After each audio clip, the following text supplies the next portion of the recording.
The most expensive seat in the room was not the one closest to the stage, and by the end of the night, everyone at the Alden Grand would understand why. Grace Whitmore realized something was wrong the moment the young woman at the registration table stopped smiling. It was a small change, almost invisible beneath the hotel's golden light, but Grace had spent too many years inside rooms like this not to notice when politeness turned into discomfort. The ballroom behind the velvet ropes shimmered with everything money could polish into beauty: crystal chandeliers, white roses climbing silver columns, champagne trays gliding between tailored black tuxedos and silk gowns, the soft murmur of people who had never once wondered whether their card might be declined at a grocery store. Grace stood there in a simple navy dress, her hair pinned low, her only jewelry a pair of pearl earrings she had bought for herself after the divorce. No diamonds, no designer clutch, no man beside her to announce that she still belonged. Just a cream-colored invitation in one hand and a numbered auction paddle waiting somewhere behind that table. The receptionist glanced down at the seating chart, then back at Grace, then down again, as if the paper might rescue her from having to speak. "Mrs. Whitmore," she said carefully, though Grace had not used that title in 3 years. There seems to have been a slight adjustment. Grace's fingers tightened around the edge of the invitation. Across the room, near the front row of round tables draped in ivory linen, Ethan Whitmore lifted a glass of sparkling water and watched her with the faint, practiced smile he used whenever he wanted witnesses. Beside him stood Vanessa Cole, all red silk and diamond confidence, her hand resting lightly on Ethan's sleeve as if he were a prize she had personally won at auction. Vanessa leaned toward him, whispered something, and both of them looked toward the far back of the ballroom. Grace followed their gaze. There it was, half hidden near the service doors and the emergency exit sign glowing red above the hallway. A small table set apart from the others, close enough to hear the auctioneer, far enough to be forgotten. The back table, the place reserved for late additions, minor donors, people invited by mistake, people no one expected to matter. A waiter squeezed past it carrying a tray of empty glasses. Someone had placed a centerpiece there, but even the flowers looked apologetic. "I see," Grace said. Her voice did not shake, which felt like a private victory. The receptionist flushed. "I'm very sorry. We had a last-minute change in the donor arrangement." "Don't be," Grace replied, and accepted the small black paddle marked number 47. The number felt cool and smooth in her palm. Behind her, a woman she once hosted for dinner leaned toward another guest and whispered loudly enough to be kind.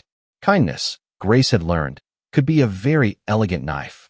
"Is that Ethan's ex-wife? Poor thing. I didn't know she still came to these events."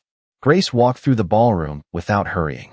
Every step carried her past the life Ethan had once told her she could never survive without. The old money smiles, the stage concern, the quiet ranking of human worth by table placement. Ethan watched her reach the back of the room. Vanessa gave a soft laugh, not loud enough to be rude, just loud enough to be heard. Grace pulled out the chair, sat down, and placed paddle 47 neatly beside her water glass. She did not look embarrassed. She did not look defeated. She looked at the stage, where the final item of the evening rested beneath a velvet cloth, and for the first time that night, Charles Bennett, the auctioneer, looked directly at her and gave the smallest nod. For a few seconds, Grace sat so still that anyone watching might have mistaken her composure for surrender. That was the mistake people had always made with her. They saw quiet and called it weakness. They saw restraint and called it fear. They saw a woman who did not correct every insult in public and assumed she had accepted the insult as truth.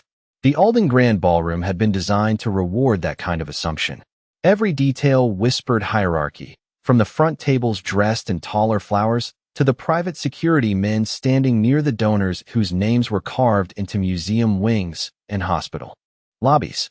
The ceiling rose nearly 30 feet above the marble floor, painted with pale clouds and gold trim, while the chandeliers scattered light across polished silverware and champagne flutes. The air smelled of white roses, expensive cologne, warm bread, and the faint metallic chill of old money pretending it had no scent at all. Grace rested her hand on the auction paddle and let the room settle around her. 3 years earlier, she would have tried to disappear inside it. She would have adjusted her dress, checked her reflection in the back of a spoon, wondered whether Ethan was embarrassed by her hair, her laugh, her shoes, her opinions. Back then, he had corrected her in small ways that sounded like help. Lower your voice, Grace. That necklace is too simple. Do not mention the library project tonight. These people care about serious investments. Piece by piece, he had taught her to mistake shrinking for elegance. Tonight, she noticed how strange it felt not to shrink. At the front of the room, Ethan leaned toward Vanessa, and Vanessa turned just enough for Grace to see her smile.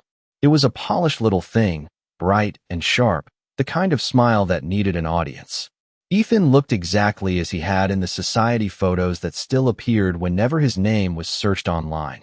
Dark suit, silver cufflinks, perfect posture, the expression of a man who believed every room was improved by his arrival. Vanessa looked newer, brighter, more eager to be seen. Her red dress caught the chandelier light every time she moved. Her diamond bracelet flashed against Ethan's sleeve like a tiny announcement. Grace remembered the first time she had seen that bracelet. Not on Vanessa's wrist, but in a receipt folded inside Ethan's coat pocket, back when he was still telling Grace that late meetings were just part of building a legacy.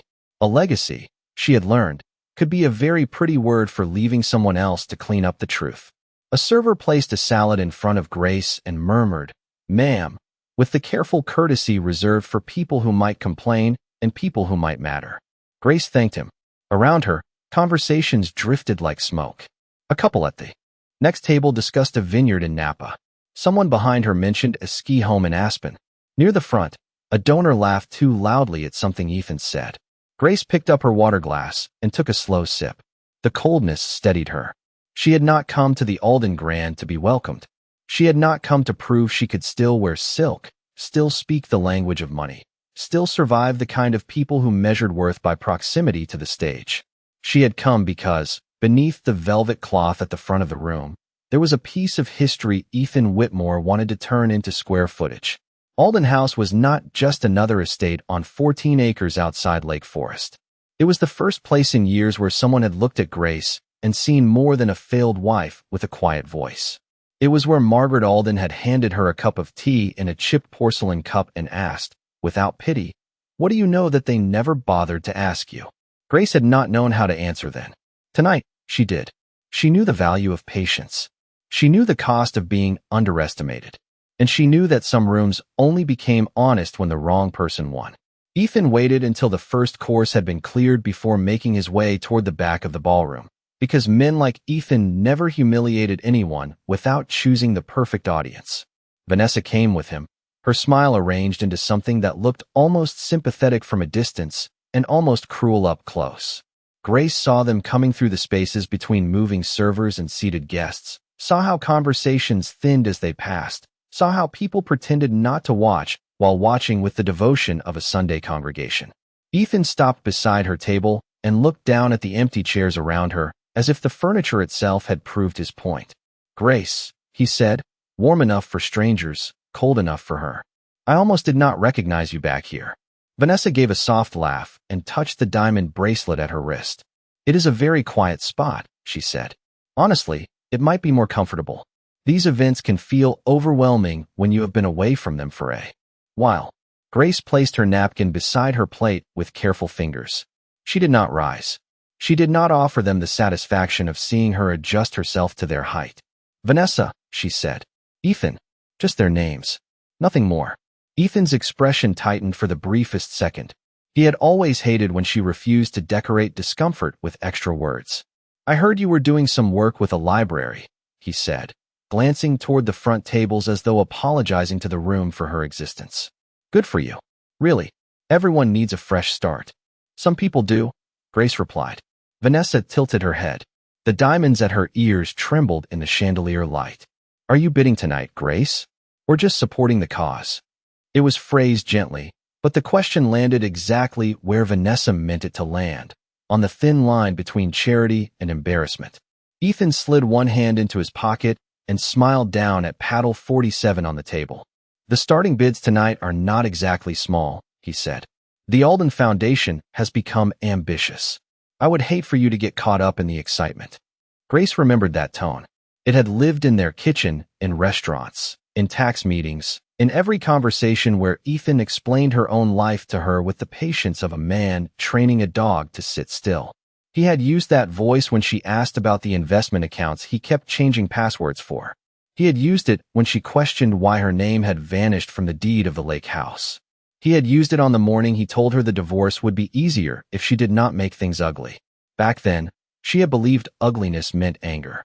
Later, she learned ugliness could wear a tailored suit and speak softly in public. "That is kind of you to worry," Grace said. Ethan's smile faltered again, because he knew her well enough to understand that kindness was not what she had heard. Vanessa glanced between them, suddenly less amused. For all her confidence, she had entered the story late.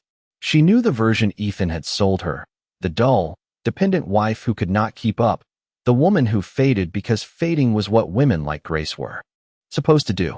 She did not know about the nights Grace sat at the dining room table sorting Ethan's early invoices while he slept. She did not know Grace had caught errors in contracts his first attorney had missed. She did not know that before Ethan learned to speak like a developer, Grace had taught herself zoning codes from county websites and legal pads because someone had to understand the risks he was too proud to admit. Ethan leaned closer, lowering his voice just enough to pretend privacy while ensuring the nearby tables could still hear. "Grace, I am saying this as someone who once cared about you. Do not embarrass yourself tonight." For one clean second, the room seemed to narrow to the rim of her water glass, the cool paddle beneath her hand, and the old ache of wanting him to be ashamed of himself. Then the ache passed, not because it no longer mattered, but because it no longer ruled her. Grace looked up at him, calm as still water. "Ethan," she said, "you should return to your table before the auction begins." Vanessa's smile disappeared. Ethan stared at Grace as if she had spoken in a language he used to own but could no longer understand. Then, from the stage, Charles Bennett tapped the microphone, and the sound carried through the ballroom like a small silver bell calling everyone back to their proper places. Charles Bennett did not need to raise his voice. Men who had spent 40 years selling rare paintings, historic homes, and family secrets to people with too much money learned that authority was quieter than performance.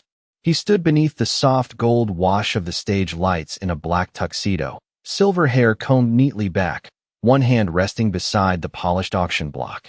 Behind him, the velvet-covered object waited like a held breath. The ballroom settled by degrees. Forks touched plates. Chairs shifted. Laughter faded into the cautious silence of people preparing to prove their generosity in public.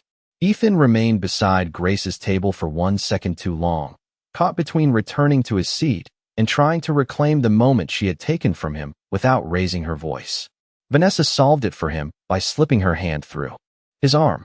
"Come on," she murmured, sweet enough for anyone nearby to hear. "You do not need to explain common sense twice." Grace looked at the water glass in front of her and watched the tiny ripples smooth themselves flat. Ethan gave her one last smile, the kind meant to leave a bruise no one else could see, then walked back toward the front of the room with Vanessa beside him.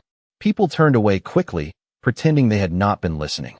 That was another thing Grace knew about rooms like this. Cruelty was rarely committed by one person alone. It was helped along by every witness who chose comfort over courage. Charles Bennett adjusted the microphone. "Ladies and gentlemen, thank you for your patience.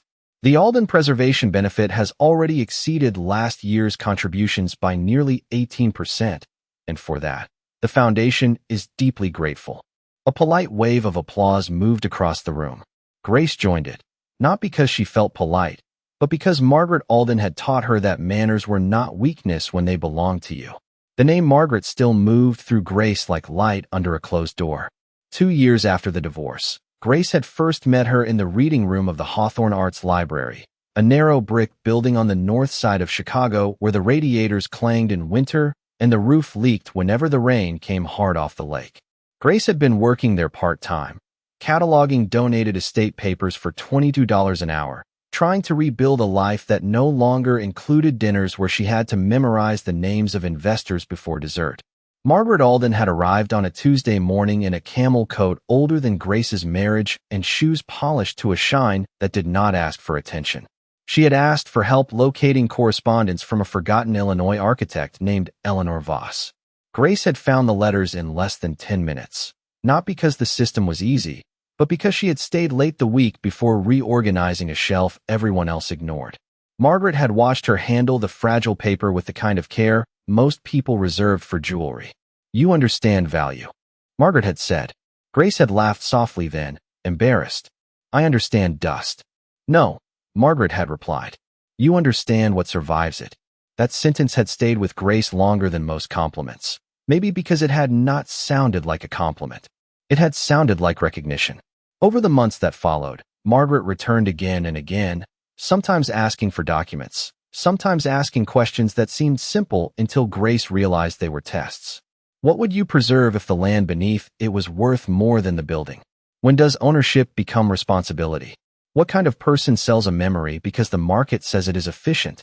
Grace had answered honestly, without trying to sound impressive. She had already spent too many years trying to impress a man who mistook volume for intelligence.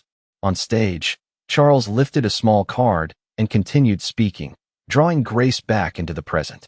"Before we move to the final offering of the evening, I want to remind our guests that this item carries unusual historical restrictions and will require not only financial capacity, but a preservation commitment approved by the relevant trustees." At the front table, Ethan leaned back with theatrical ease. Grace knew that posture.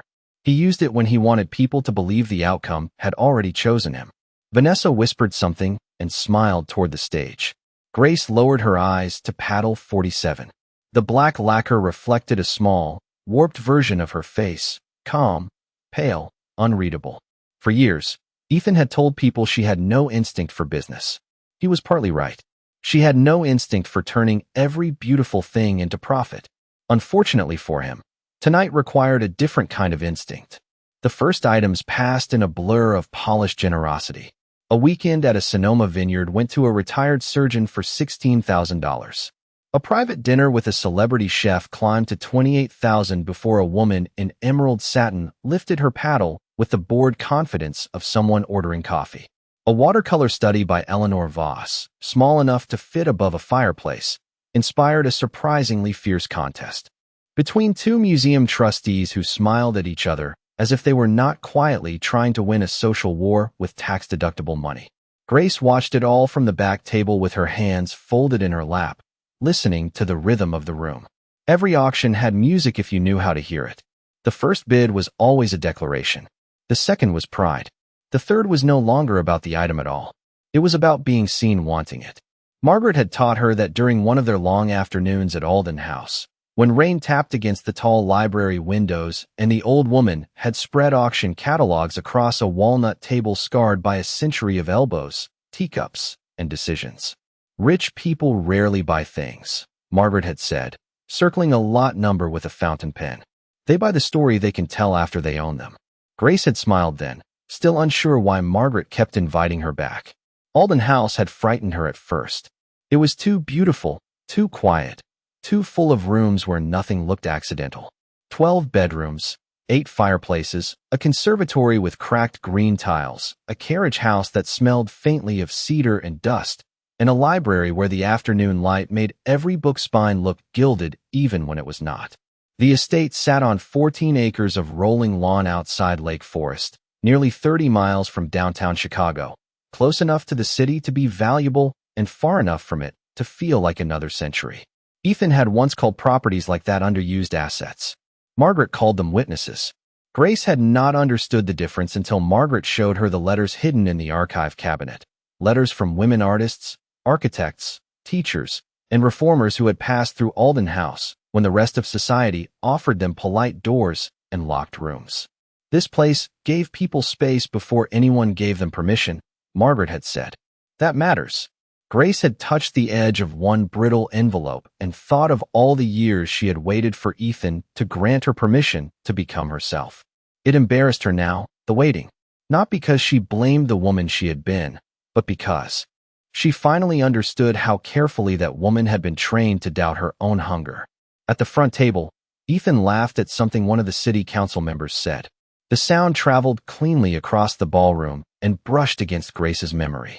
She saw him younger, standing in their first condo with blueprints spread across the kitchen island, asking her to read through zoning notes because she was better at details. She remembered staying up past 2 in the morning, highlighting clauses, catching a setback requirement that would have cost him months of delay. The next week, at dinner with investors, he had called it his instinct. She had let him. That was the part no one tells you about being erased. Sometimes, at first, you hand people the eraser because you believe love means making them shine. Charles Bennett sold the watercolor for $42,000, and the room applauded. Grace joined softly. Vanessa glanced back once, perhaps to see whether Grace had become smaller yet. Instead, Grace looked toward the velvet cloth at center stage. The final offering had not been revealed, but its presence had changed the temperature of the room. Ethan straightened his cuffs. Vanessa lifted her chin. Several bidders leaned forward. And Grace, seated beside the exit under the red glow of a sign everyone else ignored, placed her fingertips on paddle 47 and felt no fear at all. Charles Bennett let the applause fade before he touched the edge of the velvet cloth. Our final offering tonight is not a painting, not a vacation, and not an experience that can be photographed for a holiday card, he said, and a mild ripple of amusement moved through the ballroom. It is a responsibility. That word traveled differently than the others. Responsibility did not sparkle. It did not flatter anyone's table. It sat in the air with weight. Grace watched Ethan's face from the back of the room. His smile remained, but his eyes sharpened. He had always disliked words that turned ownership into obligation. Charles drew the cloth away. On the easel behind him was not the estate itself, of course, but a framed architectural rendering of Alden House as it had looked in. 1912, pale limestone walls, green copper roof, long windows reflecting oak trees older than most family fortunes in the room. Beside the rendering stood a glass case containing the original brass front door key, darkened with age, its bow shaped like a small laurel wreath. The room gave a collective sigh, the kind people made when beauty reminded them to behave better for at least 3 seconds. Alden House, Charles continued, situated on 14 acres in Lake Forest, Illinois, including the main residence, conservatory, carriage house, gardens, and historical archives, will be transferred tonight under preservation covenant. The winning bidder must commit to maintaining the structure, protecting the archives, and permitting public cultural programming at least 12 days per year. A man near the center table murmured that it sounded complicated. His wife replied that complicated usually meant expensive. Ethan gave a quiet laugh, just loud enough to signal confidence. Grace knew why. The preservation covenant was exactly the part he believed he could manage, soften, renegotiate, or bury beneath permits once the right lawyers were paid. He had built a career on hearing the word no as the opening position of people who did not understand his ambition. Charles continued reading from the card. Opening bid, $2 million. The number landed hard, even in a room where people wore watches worth more than most cars. Paddles lifted quickly at first. 2,100,000, 2,300,000, 2,500,000. A museum board member raised his paddle without looking up from his program. A developer from Winnetka joined, then dropped out when his wife touched his sleeve and whispered something with the firm grace of a woman who managed both marriage and finances. Ethan waited. He enjoyed waiting. It made his entrance into a contest feel inevitable. At $3 million, he lifted his paddle for the first time. Vanessa smiled as if the house had already moved into her jewelry box. $3,200,000 from Mr. Whitmore, Charles said. Several heads turned toward Ethan. He accepted the attention with a modest nod that fooled no one and pleased everyone who preferred arrogance when it wore a good suit. Grace felt the old memory open behind her ribs. Ethan at their dining table, telling her that timing was everything. Ethan at a closing dinner, taking credit for an idea she had first sketched on the back of an envelope. Ethan in court, explaining through his attorney that Grace had never shown interest in business affairs. The lie had been smooth because so many people wanted it to be true. A quiet wife was easier to dismiss than a stolen partner. The bidding rose again. 3,400,000. 3,600,000. Ethan lifted his paddle. 3,800,000, Charles announced. Vanessa glanced back at Grace then, not with concern this time, but with triumph. Grace looked past her to the rendering of Alden House. She thought of Margaret in the library, wrapped in a gray wool cardigan despite the summer heat, her hands thin but steady as she signed document after document. They will think I chose you because I pitied you, Margaret had said that day. Grace had been stunned into silence. Let them. Pity is what lazy people call respect when they cannot explain it. Grace had not understood the full machinery of Margaret's plan then. The trust, the donor network, the legal structure, the private commitments from families whose grandparents had once been welcomed at Alden House when other doors were closed. Margaret had spent her final year building something that could outlive vanity. She had not given Grace money as a rescue. She had given her stewardship as a test. Charles looked over the room. Do I hear 4 million? Ethan's paddle started to rise, but before he could lift it fully, Grace raised number 47 from the back table. The movement was small. The effect was not. Heads turned in a slow wave from the stage to the exit doors. Vanessa's smile froze. Ethan looked over his shoulder, and for the first time that night, his confidence did not arrive ahead of him. Charles Bennett did not hesitate. $4 million from bidder number 47. For half a second, no one breathed like they had forgotten the room. Still required oxygen. Grace could feel the attention turning toward her, table by table, face by face, a slow and elegant migration of disbelief. The same people who had pretended not to notice her earlier now looked at her as if she had stepped through the wall instead of raising a paddle. A woman near the center lifted a hand to her pearls. One of Ethan's investors leaned sideways to get a better view. A server paused with a coffee pot suspended above a cup, his eyes flicking from Grace to the stage and back again. The back table was no longer invisible. That alone seemed to disturb them more than the number Charles had just announced. $4 million had come from the wrong direction. Ethan turned fully in his chair. The smile he wore was still there, but it had become fragile, like glass held too tightly. Vanessa's hand remained on his sleeve, though her fingers had stopped moving. Grace met neither of their eyes. She kept her gaze on Charles Bennett, because auctions were not won by reacting to people who wanted to see you flinch. $4 million from bidder number 47, Charles repeated, his voice smooth, respectful, unhurried. Do I hear 4,200,000? Ethan lifted his paddle before the sentence had finished. 4,200,000 from Mr. Whitmore. A few people applauded lightly, relieved to have the story return to its expected shape. Grace almost smiled. That was what people loved most about wealth, not the comfort, not the security, but the illusion that the script could not be changed once the right names had been printed on it. Ethan had spent his life depending on scripts.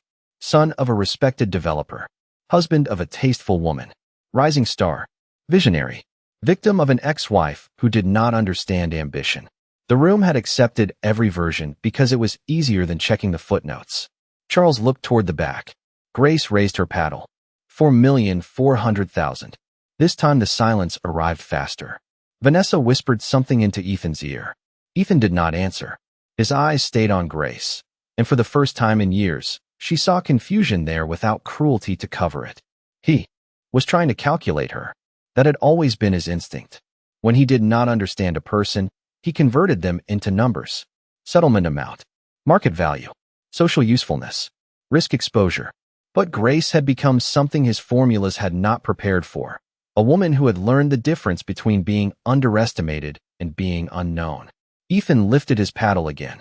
4,600,000 from Mr. Whitmore, Charles said. His gaze moved calmly to Grace. She lifted number 47.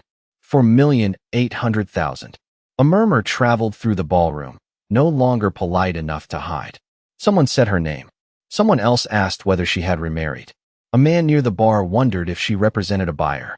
Vanessa looked back at Grace with a tighter expression now, the red silk of her dress glowing under the chandelier, like a warning sign she herself could not read. Ethan stood, not fully, just enough to turn his body toward the room as if posture could restore authority. Grace, he called, his voice carrying farther than he probably intended. This is not a game. Charles did not interrupt. The room did not move. Grace rested the paddle on the table and finally looked at him. She thought of Margaret Alden asking what survives dust.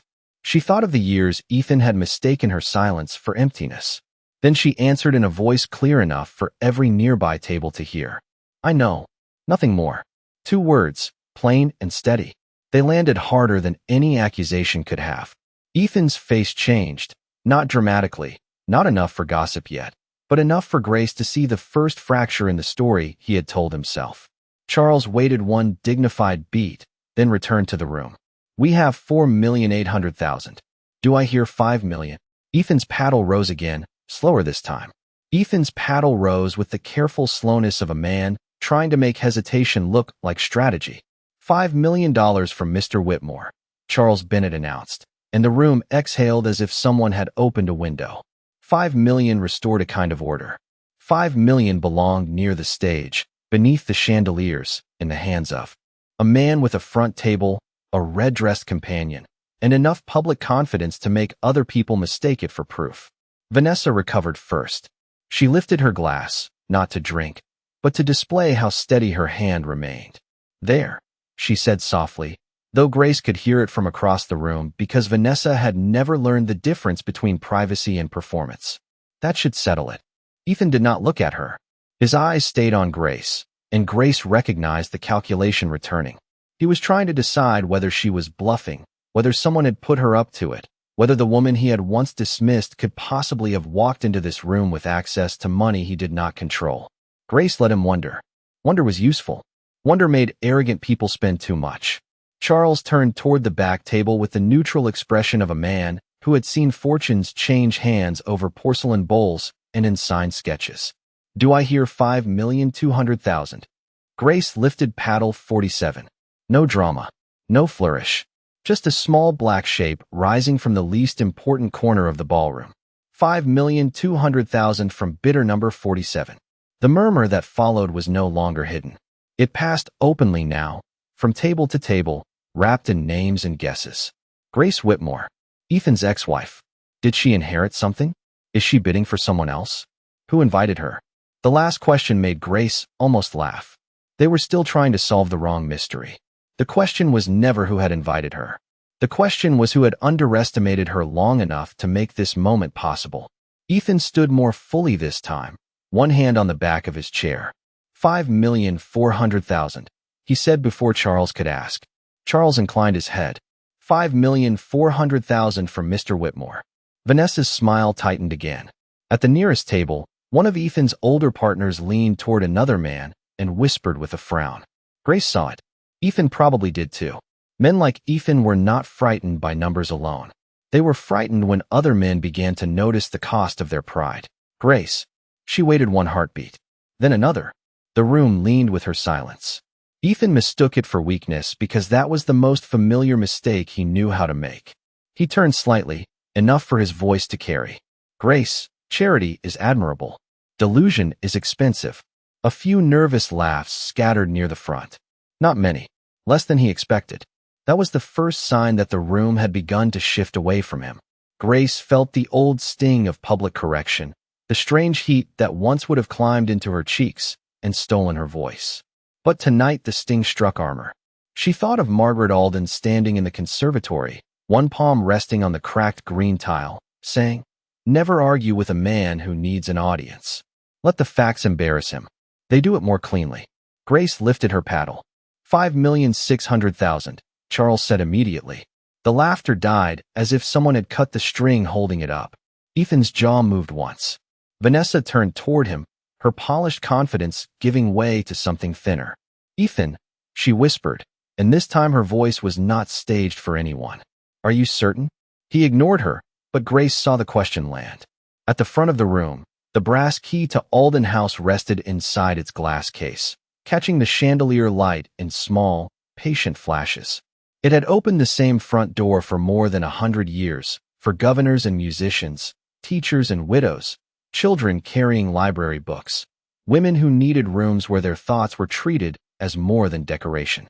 Ethan saw 14 acres. Vanessa saw a trophy. The room saw a headline. Grace saw a promise. Charles Bennett held the gavel lightly, waiting.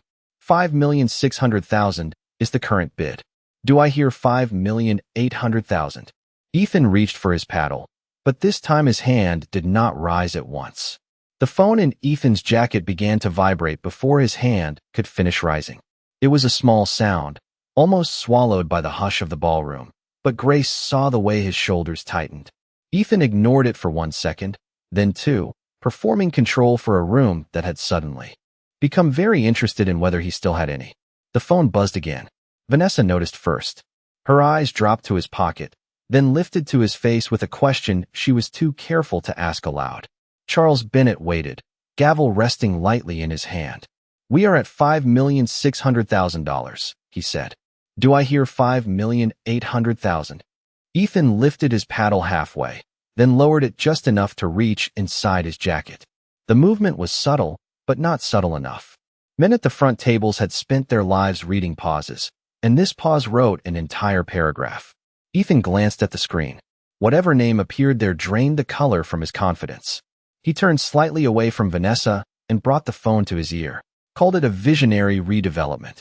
Privately, the numbers had begun to lean on each other like tired men in a storm. Grace had not caused his problem. She had simply arrived after his arrogance did what arrogance usually does, which is confuse motion for stability until the floor politely disappears. Charles Bennett gave Ethan the dignity of time, but not enough to rescue him. "Mr. Whitmore," he said gently, "are you advancing to 5,800,000? Every eye in the ballroom moved to Ethan. The chandelier light made his cufflinks flash as his hand tightened around the phone. Vanessa whispered, "Ethan, what is happening?" He ended the call without answering her. For a moment, he stared at Grace from across the room as if she had reached into his pocket and changed the voice on the other end. Away by inches, first with their eyes, then with their bodies, then with their calendars. At Ethan's table, the first inch had already happened.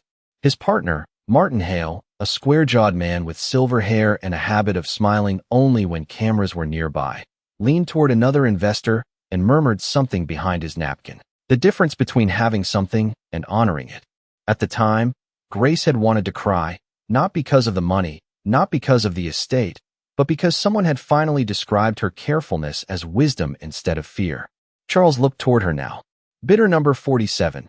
Your bid remains active at $5,600,000. Looked at Grace, newly curious, trying to rebuild her biography in their minds with pieces they had once thrown away. Preservation Trust. Grace Whitmore. The woman at the back table. Vanessa's lips parted, but no sound came out.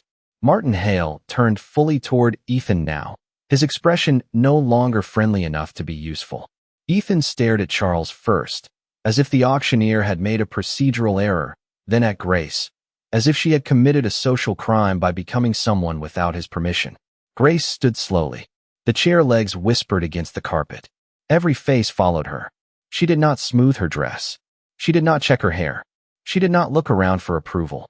She picked up the paddle, placed it neatly on the table, and walked toward the stage through the center aisle. People made room for her this time. That part almost amused her. The same room that had pushed her to the edge now opened itself as though the aisle had always belonged to her. Near the front, Vanessa stepped back half an inch, small enough to deny, visible enough to remember. Ethan remained standing beside his chair, pale with a kind of disbelief that had nothing to do with money and everything to do with control. As Grace passed him, he said her name under his breath, not sharply, not tenderly, but like a man trying a locked door with an old key. She did not stop. On stage, Charles Bennett extended his hand, and beside him the brass key to Alden House caught the gold light inside its glass case, patient as history. Charles Bennett's hand was warm and dry when Grace accepted it, the handshake brief but unmistakably public. He did not congratulate her with surprise, and for that she was grateful. Surprise would have suggested that her competence required explanation. Instead, he turned slightly toward the ballroom and spoke into the microphone with the same calm authority that had carried the entire evening. For the benefit of our guests, the Alden Preservation Trust was established by the late Margaret Alden to protect historic properties, archives, and cultural spaces across Illinois. Ms. Whitmore has served as its acting chairwoman for the past 11 months, following a unanimous trustee appointment. The words did not roar. They did not need to.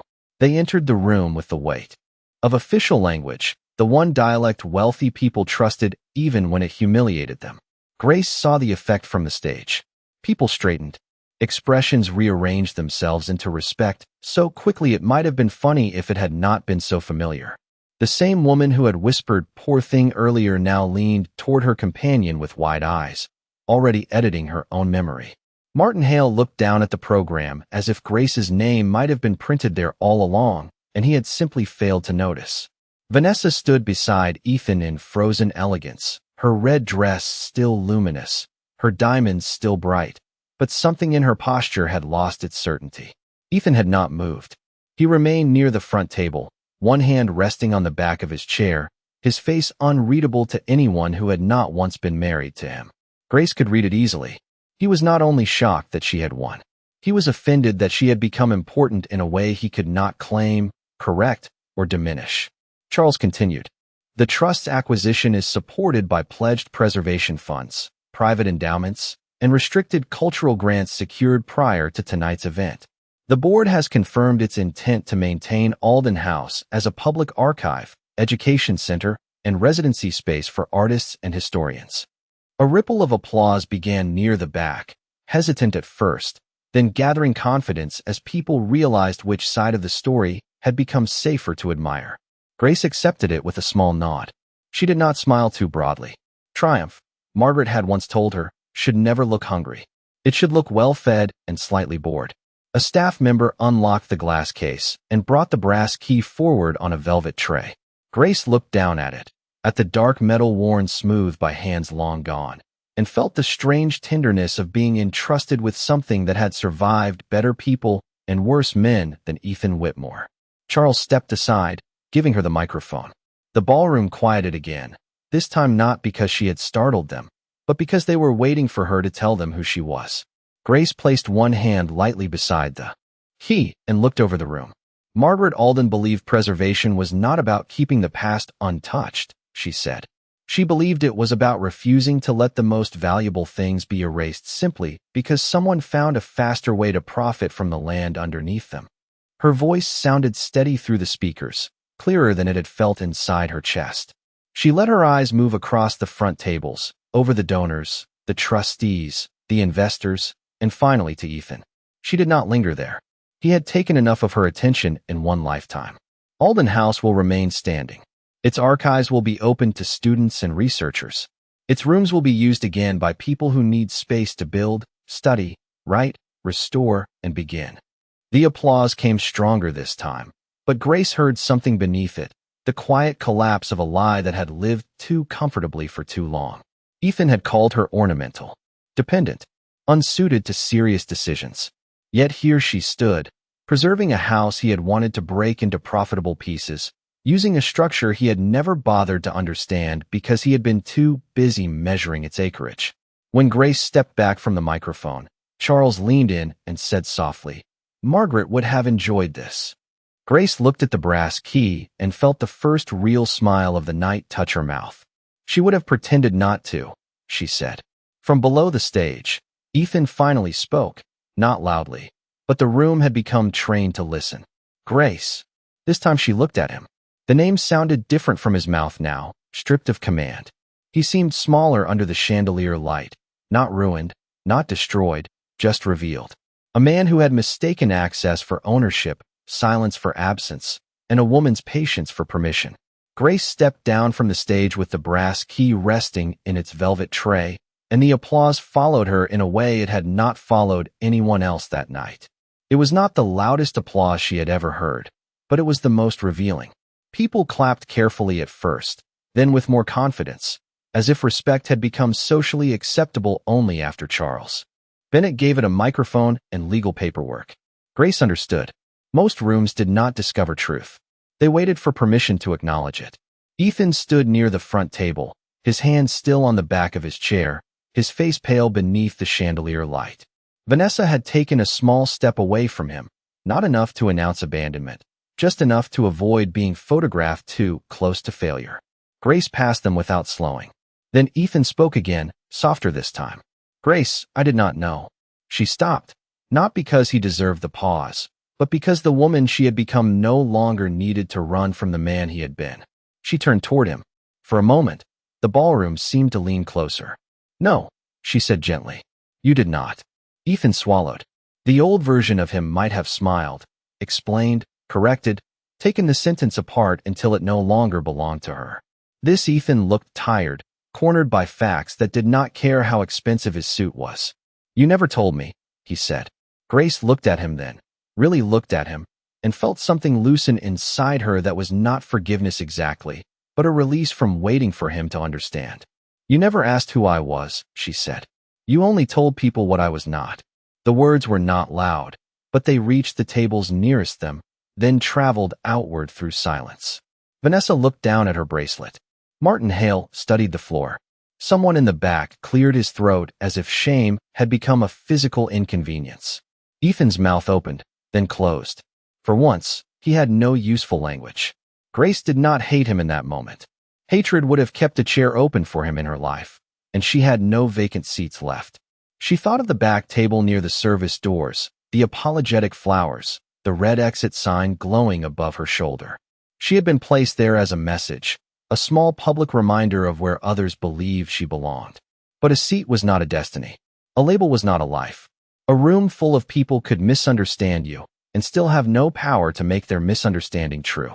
Charles Bennett appeared beside her and quietly handed the velvet tray to a foundation officer. The car is ready whenever you are, Ms. Whitmore, he said. Grace nodded. Across the ballroom, a few guests began approaching with newly polished smiles, the kind that arrived after success and pretended they had been there before it. Grace did not give them anger. She gave them courtesy, which was colder and cleaner. She thanked Charles, exchanged a few brief words with the trustees, and walked toward the exit with the same measured steps that had carried her in. This time, no one laughed. Near the back table, she paused. Her water glass still sat there, half full. Paddle 47 lay beside it, black and ordinary, no longer needed. Grace picked it up for a moment, feeling the smooth edge beneath her thumb, then set it down again. Some things were only tools. You used them when the door was locked. You left them behind when it opened. Outside, the Chicago night was cool and clear, the kind of late autumn cold that sharpened the lungs and made every streetlight look deliberate. Grace stepped beneath the hotel awning as a black town car pulled forward. In the reflection of the glass doors, she saw the ballroom behind her, bright, crowded, still buzzing with the story of what had happened. For years, Ethan had believed he had left her with nothing. He had never understood that nothing, when it is finally yours, can become the first honest ground a person stands on. Grace slid into the car and looked down at the small envelope Charles had given her, the one containing the official transfer documents for Alden House. She rested her hand over it and smiled. Not for Ethan, not for Vanessa, not for the room that had discovered her too late, but for Margaret, for the house, for the quiet woman she used to be, and for every person who had ever been seated far from the stage and mistaken that distance for defeat. The car pulled away from the Alden Grand, past the glowing entrance, past the valet stand, past the people still looking for someone else to tell them what mattered. Grace did not look back. She had not won because they finally saw her. She had won because she had learned to see herself first.